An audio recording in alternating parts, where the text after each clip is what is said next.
Thank you all for coming to my talk. This is intimidating, but really awesome too. So, I'm going to talk about my NDEs and the after effects and what I'm doing about them now. I have to say that the very first time I ever talked about my experience was at an IANDS meeting at Robert and Suzanne Mays' home in North Carolina. And I had gone there to work with them as they were researchers looking at my after effects, and I was not expecting to talk about my experience with anyone. And it turned out at the meeting, I was asked, do you want to go to an IANDS meeting? And I said, sure. And then they said, well, great, because you're talking. But it was a great experience. It was really positive. I think it underlines the importance of this organization, that it gives a voice to us. If I hadn't talked at that IANDS meeting, I would have never told my husband. And I love him dearly, but it's easier to talk to strangers about these experiences than it is to talk to people who, if they rejected you and your experience, you just couldn't survive it. So I'm very, very happy to be here, and thank you all for coming. So first off, first part of my talk is about my NDEs, and I've had 3 of them. My very first NDE happened when I was just a toddler, and that's me talking to my imaginary friends on the telephone. It was not a really complicated experience. It's funny, I was at the talk yesterday where PMH talks about how children relate these NDEs, and I was like, oh geez, yeah, other people have done this just like me. The experience happened when my parents had company over, and I was a little girl who was supposed to be too young to be able to unlock the basement door, where my pet dog, who I loved very much, was kept out of the way of all the company we had over. And being a rather precocious little girl, I got that door unlocked and was playing with my rather large dog on the stairway. And needless to say, a toddler and a large dog on a basement staircase, I took a header down the staircase, and I still have a little scar right here where I cracked my head open. What I have to say is when I had this experience, it was almost like there was little me, who, little toddler me, and how I saw the world, but I was also aware that there was this much bigger me. And at that time, I really didn't think too much about it. It just seemed like, okay, this is how it is. But looking back, it's quite extraordinary that there were these sort of 2 senses of how I kind of fit into the universe. And what I remember most about that experience was it was like being hugged. And when I fell down the stairs, there was no pain. All I remember was this lady picking me up and holding me, and I felt really loved. And the light was kind of dark and sparkly and like purples and blues, and it was just like this warm hug that made me feel really, really safe. And I didn't know who the lady was, but I really liked her. And I just kind of felt like, everything was okay. And it wasn't until years later that I actually saw a picture of her. She was my grandmother, and she had died just before I was born. And there were no pictures of her in the house because my grandfather was just heartbroken when she died, and he couldn't see pictures of her without getting upset, and so there weren't any around the house. And it wasn't until years later when I saw her, and that's my lady, and it was my grandma. But getting back to the sort of little me and the big me, the little me kind of was happy to be safe and warm and loved and all that, but I really just wanted my dad. And I mean that, maybe my higher consciousness self might have thought otherwise, but little toddler me just wanted dad. I wanted to see dad. Where's dad? And that's the next thing I remember is my dad holding me. And the lady wasn't there anymore, and I was back. Now, my second NDE happened when I was 10 years old and my appendix burst. I'm not going to talk too much about this because I'll be doing a discussion group on distressing NDEs tomorrow, so I can get into more of the details about it then. I guess I'll give you a quick rundown. I mean, that's me in the hospital bed there. It's from a Polaroid that my mom took. And right beside it is one of the many letters. My classmates were all forced by the teacher to write me a get well letter. And, you know, and there many of them are absolutely hilarious. 10-year-olds are really, really funny people. And this one from my friend Janet said, you know, I'm very sorry about your appendix. We all like you. I don't think your appendix did. You know, unfortunately, yeah, my appendix didn't really hold me in the same esteem that my classmates did. In that NDE, it was a situation where my parents had no idea how sick I was that morning. It was a Monday morning. I'd been my normal, naughty little 10-year-old self, tormenting my brothers and just having a grand old time over the weekend. And so on Monday morning when I said I had a tummy ache, nobody believed me. And particularly my brother, who thought it was a terrible injustice that I not have to go to school that day. So what ended up happening was my parents took me to the family doctor, who immediately saw that I was in very bad shape, and they put me in an ambulance right away, and I was in surgery almost as soon as I got to the hospital. And at the time, I remember kind of getting sucked in and out of my body like a straw. And you know, and when I was inside myself, it would just hurt like the worst. I mean, it was horrible. And then I'd kind of pop out of myself and I would get some relief from the matter. And again, I don't have time tonight or today to talk about, you know, the entire thing, but I can tell you that part of what made that NDE so distressing was, again, I had this sense of my 10-year-old me versus this kind of larger self who had a lot more knowledge than I did. And I wasn't entirely comfortable with all that extra knowledge about things. And one of the things I found very distressing as a 10-year-old who thought boys were kind of cootie-infested scum was seeing, you know, my future relationships in life. And I thought that was a sure sign that all adults went through this terrible cognitive breakdown. It just, you know, why would people be this way?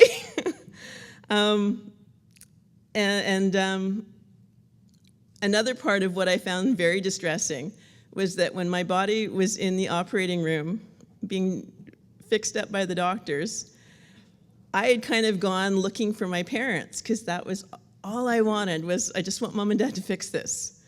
That's all I could think of. And I found mom and dad arguing in the waiting room about what they had done wrong, what they could have done differently. And I had never seen my parents fight before. And it was incredibly distressing. And to this day, they won't talk to me about that day that I was in the hospital. Like, they completely just refuse. But it was the first time I ever saw them go through that kind of a fight as a couple. And I mean, if, you know, when you're little and you think your parents are perfect and your family is perfect, and there's no way that mom and dad would never not be together. And, you know, for that brief time, I got the, you know, understanding that, yeah, sometimes couples break up, and sometimes people don't get back together. And that was one of the things about the NDE when I had kind of a greater knowledge about what was going to happen in the future, is I saw that there were two choices. And I saw that if I had died, the family situation for my parents would not have been very good, that they would not have stayed together had I died. And that's very common among parents of children who have passed on, that marriages don't usually survive that kind of a trauma. And that was my sense of, if I had died, they were not going to stay together, and I saw all these terrible things happening where, my dad dies alone and heartbroken, and my brothers didn't survive into adulthood. And, my mom had just a series of terrible failed relationships. And it seemed like this huge burden on me that if I'd gone into the light, which I kind of wanted to do, that I might not have come back and might not have, saved the situation for my family. And I saw kind of a second possibility where I did go back into my body and I was okay. And my parents were okay and my brothers were okay. And I can tell you right now, my parents have been married 56 years. This past, I think 2 weeks ago, they celebrated that anniversary. And they've been together since they were children. They've known each other and grown up in the same neighborhood since they were very small. And it's hard to imagine one of them without the other one there. And maybe it isn't me. Maybe things would have been worked out fine either way, but it's kind of nice that they're together and that I sort of feel like maybe I did make a good decision when I was 10 years old and didn't go into the light and, but there were many aspects of this that were very distressing in terms of the responsibility. There were terrorizing aspects about the whole experience because I wasn't a very cooperative, discarnate individual. I was fighting the whole way as to what to do. But in the end, I think that despite the fact that this was a very distressing experience, I think that it was important for me to go through it because in many ways it grounded me for my future life and made it possible for me to have a very normal life, whereas my first experience kind of left me very flaky, artistic and lovable, but maybe not well suited for the kind of life that I ended up leading. Now, when I was 29 years old, I had another NDE, and this one was a result of a head-on collision at highway speeds. Now, that's the truck that I hit, and in that picture, I'm actually underneath that truck. My car is underneath that truck. And I know that when I talk about my near-death experience, most people, that's the image that they kind of think about. They think about your injuries, and they think about how your car was sheared in half on black ice on the highway, but I don't remember any of that. And that's not how I think about the experience at all, because for me, that was not the experience. And in fact, this is probably the image that comes to mind when I think about my NDE at the age of 29. This experience happened on a beautiful, beautiful day in the Canadian prairies, where the temperature had just dropped slightly below freezing in January. Now, I know to an audience from California, that probably doesn't really sound all that great.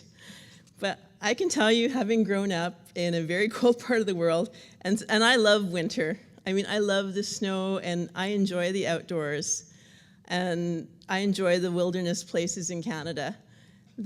A day in January where it's slightly above freezing is absolute paradise. And at that time in my life, I was working, actually kind of had a dual existence. I had a job with the Canadian Forces, where I was a drum instructor for a Canadian Forces Highland Pipe Band.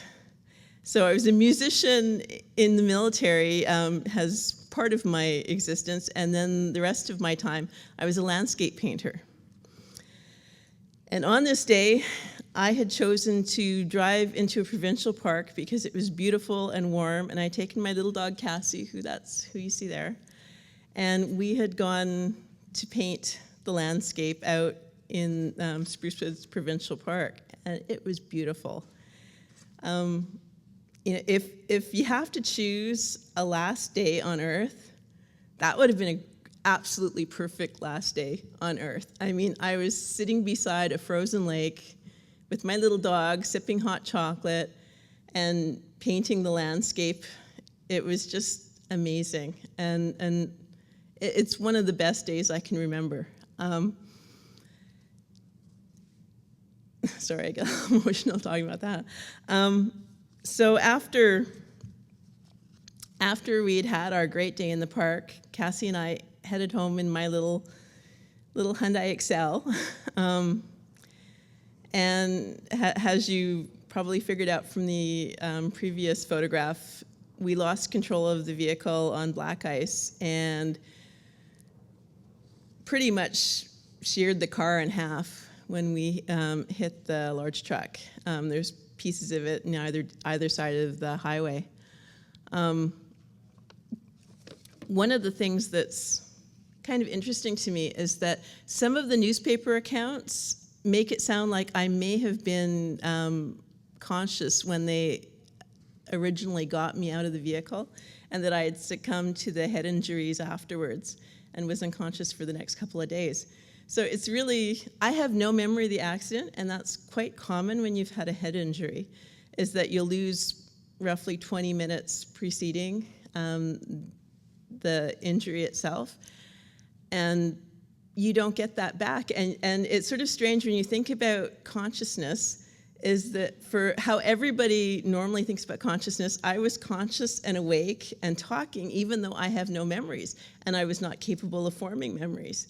And for me, that doesn't seem like consciousness at all. And then once I got into the NDE experience, that was where it seemed like I was very conscious. And yet to anyone in this existence, that's when I was gone. The first thing that I remember, because I don't remember the accident, but I remember being in the balcony of this building that was in the middle of the wilderness, and I could see my little dog Cassie playing in the meadow just below me, and I wanted so badly to go down there where she was. And she was barking at me, kind of telling me, you know, come down here and play with me, and, you know, come on, we need to get going. This place is awesome. And, you know, and I agreed with her, it was awesome, but I wasn't quite sure how I was going to get down to where she was.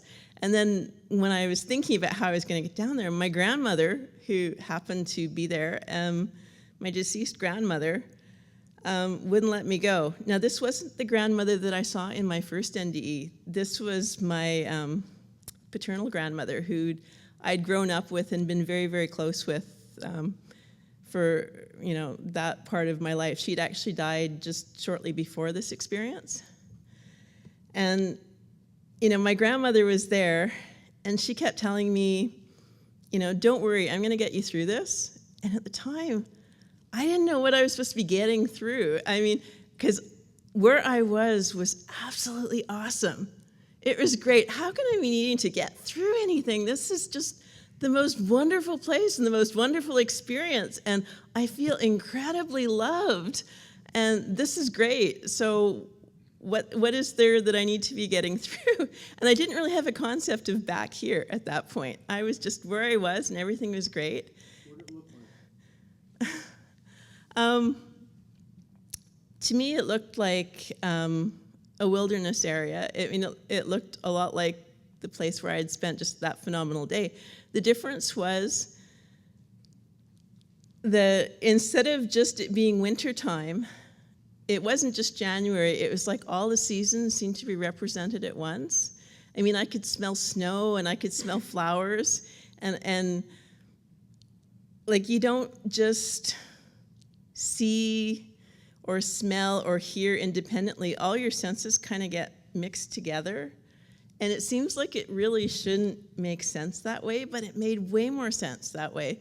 It just seemed like there was this really pure information that it just, everything was all together mishmashed, but it made sense. And it was far more precise and clear. I mean, what happens here is so murky and muddy by comparison. What I experienced there was just amazingly clear. And the information was just absolutely pure.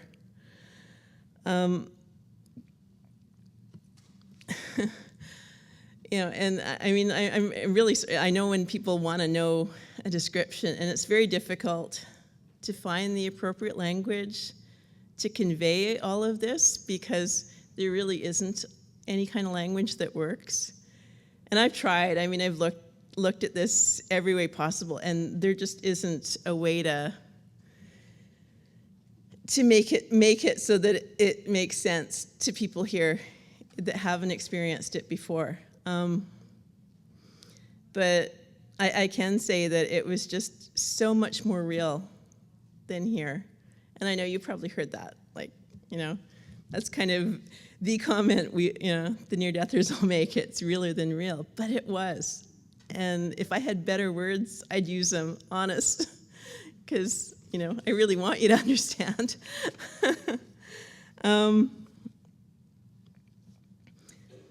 But I should probably get.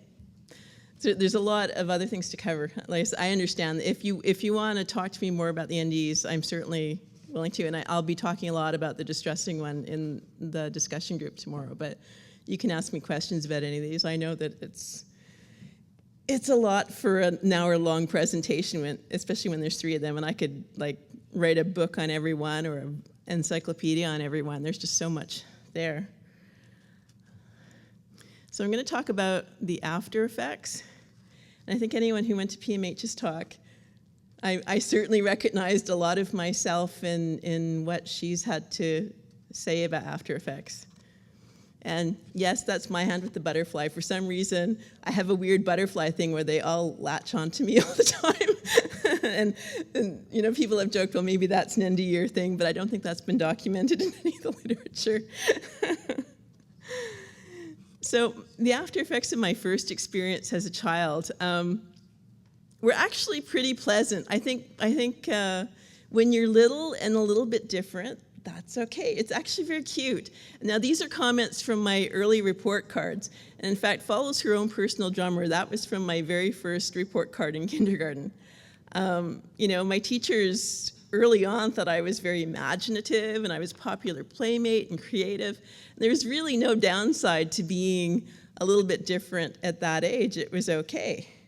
But unfortunately, you know, once you get a little bit older, things change in perspective as far as your teachers go. And, you know, I went from being creative and imaginative to Cherylee seems to be in another world at times. And that wasn't really such a popular thing for them to write. And it was constant. I mean, this was repeated over and over again for my report cards throughout elementary school, is that she's just not here.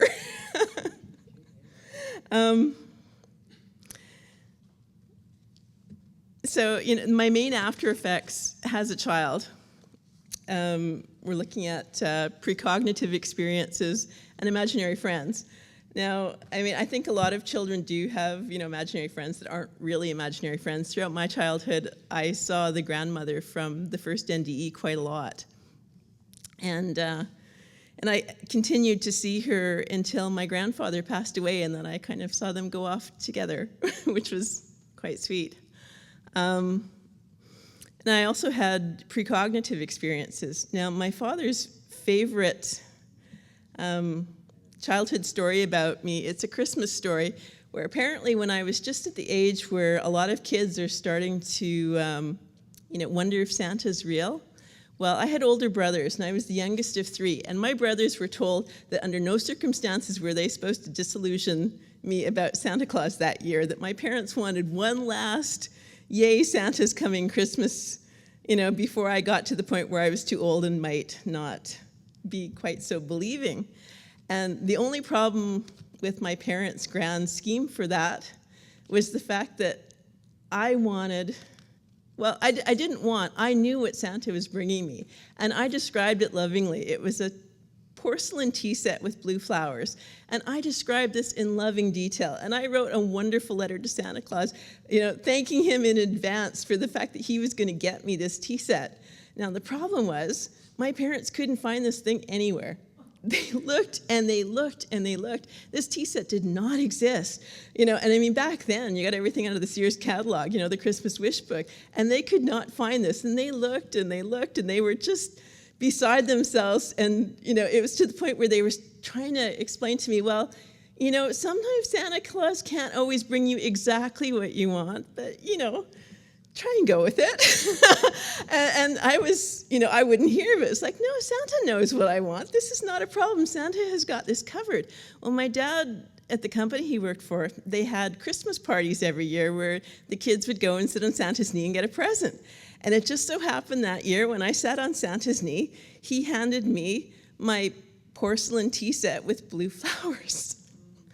Now, now I remember looking at my parents and going, what was the problem? Like, why were you people so concerned? Santa had this covered. I've been telling you this all along. He handed it to me himself. And after that experience, I don't think there was a Santa skeptic in our house for years, because, but that was what I was like as a little kid. I mean, there's various things where I would come up with and saying this was going to happen, and and it did. Now, after my distressing NDE, things were a little bit more challenging. One of the bigger issues that I had to deal with was feeling overwhelmed by too much information. And so school was a real nightmare for me. And a lot of the time I would basically find ways to get myself expelled, just so that I wouldn't have to deal with being in the classroom. As I got older and got into university, alcohol was a great help throughout my college years. But when you're little, you can't do that, so you have to get yourself in trouble. Another thing I had to deal with were OBEs. Now, I didn't know what an out-of-body experience was, and it was quite frightening for me. And part of the reason that I was so afraid was that having had a distressing NDE, I didn't want to go anyplace bad again. I didn't want to be stuck out of my body and have something bad happen to my family while I was gone. Like, I just didn't understand what was going on, and it was very scary for me. And another thing that I dealt with at this time were my first memories of RSPK. Now, for those who don't know, RSPK stands for, now I'm going to forget, recurrent spontaneous psychokinesis, which is basically poltergeist activity. It was set off when I was 11 years old. It was in the year after my distressing NDE. Now, after this NDE, I was having OBEs and nightmares at night, and I had gotten to the point where I was trying to hide in the closet at night and stay awake all night to avoid having these experiences, because I tried to explain them to my parents, and my parents didn't understand what was going on. And so what ended up happening was that I'd be one very tired child in school the next day, because I'd be hiding in my closet awake all night, and then I'd go to school and just pass out in front of the teacher, and which would get me into trouble. And on one instance where I had been having these issues with the teacher, and the teacher didn't like the fact that I wasn't paying attention to her, and I'd gone to guidance counselors, and they had suggested maybe if I had a sketchbook, that when I was feeling overwhelmed in the classroom, if I could just sit and quietly draw pictures in the corner, that might help me out. Well, this teacher didn't really agree with what the guidance counselors were telling me to do, and as an 11-year-old sitting in a classroom, drawing in my little sketchbook, trying to calm myself down so I could be around all of these overwhelming situations where just too many people, too much noise, too much going on, the teacher hit me. She smacked me in the face, and she threw my sketchbook across the classroom. And what happened next basically had me branded as the child from hell forever after that in school, because my sketchbook picked itself up and threw itself at the teacher and hit her. And that was my first experience of poltergeist activity. And of course, none of the adults would talk about what had happened. They all started lying about it. No, because that's crazy. Books don't pick themselves up and throw themselves at teachers. I mean, I almost even started believing them because I didn't know what to do. I knew that if I told the truth, I'd be in trouble. But then I knew I wasn't really supposed to lie, that lying wasn't appropriate either.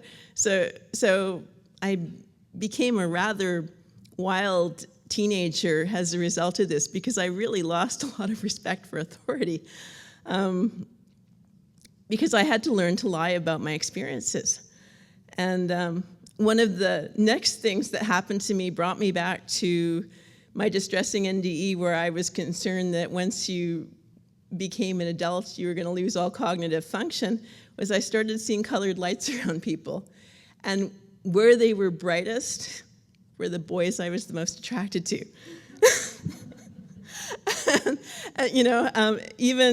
Even my husband, he laughs about the fact that I told him that he was like the brightest light in the room when we met, and I just couldn't not talk to him. And which was funny because we were both in the military at the time, and he was an officer, and I had a terrible dislike for officers being enlisted. But yeah, it didn't keep us apart very well. Now, as an adult, after my third NDE, there was a real revival and intensification of these experiences. I have to tell you that as much as I was a wild teenager, and I mean, I did all the bad things that any teenager could think of doing, and it made it worse that I was in university at 17. So I had access to all kinds of fun things, that, when back then, they'd hand you a beer on your way to class when you were in college, and that's, I did all the bad things one could do, and I probably am lucky that I survived my teenage years. But then I grew up and I calmed down and I got married and led a very, very normal life for a while. And a lot of these experiences really calmed down. Through my 20s, every so often I would have an unusual experience. When my grandmother passed away, I did see her. And things like that did occur every so often, but it wasn't the focus of my life. My family and my husband and my job and those things were my focus, as they should be, because I think when I'm here and when we're all here, that should be the focus of what we're here to do. But after my car accident at 29, suddenly everything just popped up again. And there was particularly a lot of issues with the RSPK. There was electronic malfunctions, which, a lot of NDErs have issues with electronics. Recurrent spontaneous psychokinesis. So there was also, movement of objects, unusual lights that were experienced, not just by myself, but by other people. So it wasn't just me seeing auras. There was anomalous lights showing up. And a big thing that I had to come to terms with was that I needed to understand these different things that were going on, and I wanted to learn, more about them. Now, one thing I have to explain to you, it's not uncommon for people to have personality changes after a near-death experience. At least that's what I've been told. Now, before my car accident, as I explained, I made my living as a musician and an artist. After my car accident, I went back to university and did a graduate level education in science. And I'll often tell people that if you take an artist and hit them really hard, they'll learn math. Suddenly I was getting excited about algorithms, and seriously, that's just wrong. But because of this, I'd gone back to university and I learned about science, and I wanted to understand these experiences. And it was really very difficult to find out about the literature. Not very many people are aware that there's a huge body of literature on parapsychological research. But it takes a while to figure out where it is and how to find it. So now we get to the point about what am I doing about this now? Well, I've been involved has a research participant at a number of different universities. The very first experience for me was with Michael Persinger and William Roll in a study done at Laurentian University. And I went back to Laurentian University later that year. And then after that, I did some work with Robert and Suzanne Mays, and they'll be speaking right after me, at the Rhine Research Center in North Carolina.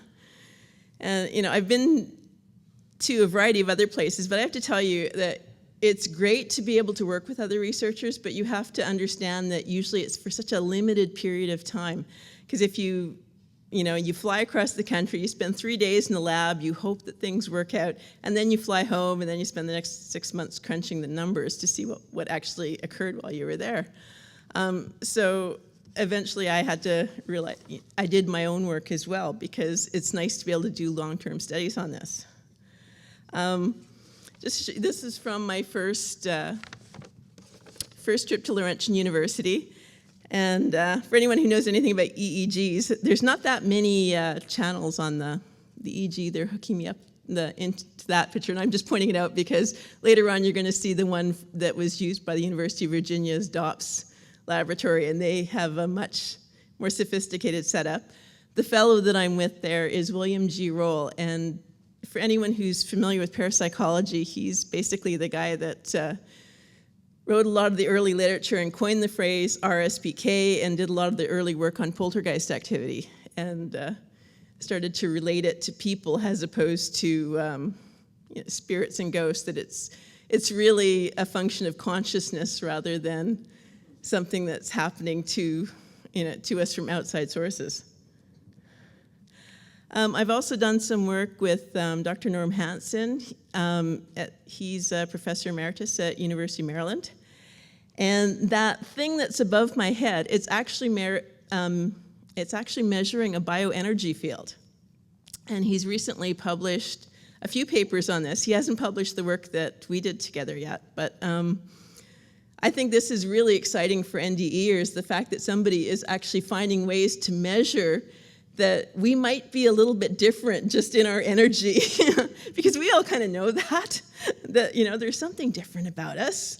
And Norm's actually figured out a way to take some measurements. And what was really, really interesting for me when I was in his lab, I actually had an OBE at one point while I was sitting under that little thing that measures the energy. And whatever it is that's measured, when I was out of body and I could see the little feedback screen, it flattened right out. So I thought that was pretty cool, that when nobody was home, the machine wasn't measuring very much. Whoops. Whereas when I was in there and active, it was a very, very productive machine. It was a cool experiment. I was really happy that I got a chance to work with him. Were you awake? Yes, I was awake. So in May of this year, I actually was fortunate enough to get to visit University of Virginia's Department of Perceptual Studies. And these two pictures kind of give you a sense of what was going on. In one room, the kids were playing with the toys. So there's Ross Dunseith and the lab tech guy, I can't remember his name right now, hooking me up to their EEG montage, which has many more channels than the one that was used when I was at Laurentian University. And in the other room, all the grown-ups were having adult conversations. And you see Eben Alexander was there, and Ed Kelly, and Karen Newell, and Suzanne Mays. And Bruce Grayson kept running in and out of the lab and laughing at me.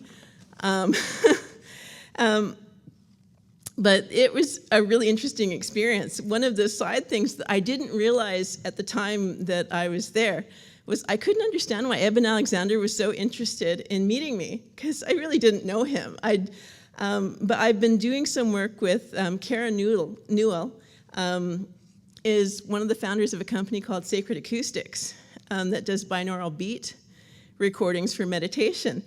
And they had asked if I was interested in being a test subject for some of their material. And I was thrilled that somebody was helping me. They actually came up with some custom-made recordings for me to use in research work. But early on in that, I had tested one of the recordings for sleep. Now, I still suffer from nightmares at times. And when I did go through and listen to this recording that's supposed to help you have more pleasant dreams, I ended up having an amazing lucid dream about this deceased person who I had never met before. And so I wrote about it in this log, because that's what you're supposed to do. You're supposed to listen to the recordings and write down whatever experience you have from them. So I, gave this experience about this fellow named Bob who came to me and talked to me about his death, and we kind of compared notes, what a near death was like compared to a real death. And I'd written all this down, and then I got an email back from Karen asking me for more details. And I thought, okay, I thought I was pretty detailed, but okay, I'll write some more information down. So I wrote as much down as I could remember. It turned out that everybody who had access to that log, including Dr. Alexander, knew who Bob was. Now, I'd never met the man, but it turned out that quite a number of the researchers that I've met and worked with were good friends. His name is Bob Vandecastle, and eventually they put me in contact with Bob's partner so that I could talk to her, and she was actually really gracious enough to talk to me and confirm a lot of the stuff that I had written down in this log. So I was, it was nice to get that kind of feedback on things. But as it turned out that this man had actually helped Eben with the first draft of Proof of Heaven, and they were quite good friends. And so that's why Eben was suddenly so interested, because I had no idea. I thought, wow, it's really nice that Eben Alexander wants to meet me. And so that's why he was there that day. I had no clue why he was being so nice to me, because I'm actually quite afraid of doctors. And I was almost telling him, like, stop opening doors for me. Stop being nice to me. Doctors shouldn't be nice. Keep your distance. And that wasn't the case at all. He actually was very curious about me for reasons I didn't know. And then finally, this is the Rhine Research Center group I was working with in May, with Robert and Suzanne are there, as well as John Kruth and Graham Watkins. And I can't show you any pictures of what we were doing in the lab for that one, because a lot of it was done in a darkroom using a photomultiplier tube, where they measured the number of photons that you're emitting. And the idea is that people who do energy healings and various other things can sometimes produce anomalous amounts of photons. And so apparently I can do that sometimes too. So that was cool. So this brings me to my personal research. Now, having done, having come up with things where there's issues with poltergeist activity, someone had suggested that if I worked with a target device moving it, that maybe it would keep me from moving other things. So what you see here, there's an Egely wheel, which is a commercially available device. And it's actually Dean Radin had suggested I started working with the Egely wheel because it was standardized, and it would be something that I could go to different labs and they would know, how these things work before I got there. The other two were just pinwheels set up inside of jars that I'd been using as my first type of at-home experiments. Now, I think I need some help with the video. Could somebody start? And then there it goes. Okay, this is basically the kind of thing that I was playing around with to quantify the effects that I was seeing. And so I'd start off by getting the little pinwheel to move without having it in a confined space. Now, that can certainly be affected by convection currents and wind and all sorts of things when it's like that. But once you kind of make a connection to whatever it is you want to move, then you put the lid on and you see if you can still get it going. And hopefully how are we on time? We're good? Okay, just a bit worried that, so there we go, I'm putting the lid on it now. And I have to tell you that education in science, I really became a serious nerd. And part of it was that I was recording all of my experiences. If I was seeing a person in a room that no one else saw, I wrote that down. If something moved, I wrote it down. If I blew out a light bulb, which I I had a drawer move open from in the hotel room this morning. I had like the drawers opening. Water taps turning on is really common. Lights blinking on and off. That's not unusual. And see, there we go. So it's in the jar. It's reasonably well controlled. I mean, there's still a lot of skeptics that'll say, well, there's ways of cheating. But I've been to professional laboratories where we've done some work controlling as many of the variables as possible, and there still seems to be an effect going on there. And I mean, I get bored when I see this. I know people like it, but it's not, I don't find it that exciting. But when I was doing my own research on this, I basically set this up every night and got it spinning and videotaped it all to see how long it would take me to get it to spin. And prior to doing each experimental run, I did a PANIS mood score so that I could actually quantify my emotional state of being, as well as being able to quantify how quickly I was able to move the wheel. So it was totally nerdy, because really, who does all that? But I have to say I'm glad I did all that, because I was actually able, 2 weeks ago, there was the Parapsychological Association conference in near San Francisco. And although I wasn't able to attend in person, I did have a paper accepted there, and my co-author, Jim Carpenter, who's the president of the Parapsychological Association, was kind enough to present the work for me. So I thought that was pretty cool. So did I learn anything? Well, I'd like to start off by saying that I was very pleasantly surprised to learn that there's a hidden wealth of scientific literature on psi phenomena. And certainly many NDEers, have these experiences, and it's unfortunate that mainstream scientists aren't better aware of it.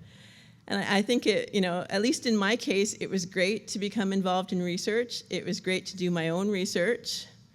And I would say to people that don't be afraid of this stuff. It's okay to do experiments and play with it. I did a workshop at the Rhine where we all built little pinwheels, and I was amazed at how many people were able to get their pinwheel spinning in their jars. Like, once you see it, it's not uncommon for people who've seen it to just be able to do it. It always amazes me that it quite often works that way. So play with things, and give yourself permission to be curious, because this stuff is actually pretty cool. But I have to say, the most important thing I learned would be that even though my experiences are unusual, they are perfectly normal human experiences. And it's very unfortunate that society doesn't recognize this, that it's not unusual to see discarnate individuals. It's not unusual for psychokinesis to occur. Precognitive dreams are incredibly common. If anyone wants to find out, and they don't have to be as nerdy as me, they can just keep a dream journal, and eventually you're going to find out that you're having precognitive experiences as you sleep. All this stuff is incredibly normal, and it's okay, and it doesn't make you a bad scientist. That was one of the real difficult things I had to overcome, is I thought I was being a bad scientist because I was looking into this. But it's not. It's perfectly fine. Anyway, I've rambled on enough here, so thank you all so much for listening to my talk. And I don't know do we have any time left for questions? Yes, we do. So we have time for questions. Yay. Thank you all so much. Hi. So when you did the Egely wheel, or whatever you call that, was there an explanation that was attributed to the fact of your being able to control, like, were you generating an electromagnetic field because of you came back changed? What did you guys think about the effect that you were able to produce? We're still trying to figure out what that effect is, and I kind of think that the work that I showed Norm Hansen's work with looks like a colander over the head that's measuring kind of a bioenergy field, and it's not static that he's measuring, because he is actually controlled for static. So electrostatics don't seem to be it, even though it does sometimes mimic that.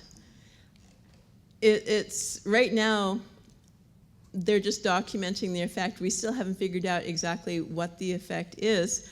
One of the things that we did do a number of times was we grounded everything. I mean, I was grounded, the Egely wheel was grounded, so there was no possibility of static electricity or electrostatics moving that wheel, and it actually moved faster. So, yeah. Two questions about psychokinesis. First, when the book lifted itself up and hit the teacher, did you see that happen? Oh yeah, the whole classroom saw it happen. How far did the book move? You do realize this was when I was 10 years old, so that was many, many years ago. But I mean, it came across the classroom. It was, you know, a good distance, probably from that chair to here. As of now, are you able psychokinetically to move objects? Well, I'm able to do these small effects, like with the wheel and the jar. I mean, my main concern, being interested in doing research, is that I wanted to produce a small effect that was robust enough to be repeated over and over again. And that's what I've managed to achieve, and it takes a lot of practice. If I'm going to a lab, I would practice every day for at least 3 months prior to getting there, just to get the effect to the point where I could trust it would work, because you never feel as good after your plane ride across the country. You know, it's just, you never know, your allergies could act up, you could feel crappy that day. I mean, there's just so many variables. So you want it to work even when you're at your absolute worst. And I've been really fortunate so far that none of the labs I've gone to have been disappointed. That, I mean, I might not have been able to produce the most phenomenal results every time, but we've gotten results that are statistically significant and useful in research. So no, I'm not lifting up chairs in the laboratory, and I'm not, you know, I'm not producing really large effects, but we are getting repeatable, consistent effects, which is what researchers really need. I don't mean to be facetious, but it should be your goal to go to Las Vegas and try the dice. Yeah, see, that's terrible, because actually on our way here, we drove here from Canada, and our car broke down in Vegas and is currently still there, and I'm hoping it will be fixed by the time we are ready to go home. So maybe I'll be stuck in Vegas when I get there. So is emotion a component of the ability for PK? It absolutely seems to be a component. And yes, that was part of what I found by doing the PANIS mood scores and doing a long-term study of my own effects. The biggest difference we found was that there was kind of a before and after. When I was finally able to get the wheel moving inside the jar, because that didn't happen originally. It took about 3 months of sitting down every day and trying to move that wheel inside the jar before it finally started moving inside the jar. And the scores on my emotional state of mind, cumulatively, before I was able to get that to occur versus afterwards, is I was a much happier person afterwards. It's almost as if, well, it might not just be almost as if, it may be as if you have to get yourself in a happy place and be happy with yourself and be accepting of these abilities before they're going to work for you. So yes, being happy. And when I'm angry, you ask my husband what happens when I'm angry. Because we had some interesting effects with electronics on our way here. Yes. Okay, in the first 2 NDEs that you had, you said, I think you recalled them like right away, but the third experience, it came back to you in dreams rather than a strict memory, or am I misinterpreting that? Oh, you're misinterpreting. Actually, my first experience as a toddler, I remembered up until I had the distressing NDE, and then I kind of blotted the both of them out for years and years because I was so upset. And they both came back after my very blissful one when I was 21. When I was 29, I remember that experience immediately. In fact, I tried to tell doctors immediately, which of course was not a good idea. And so I actually got myself, you know, I tried to tell my Army Padre when it first happened, and his response was to tell me, okay, this is common among soldiers, it's not that unusual experience, but don't talk about it, and I'll find somebody away from the military that you can talk to so that this doesn't get on your permanent record. Okay, thank you.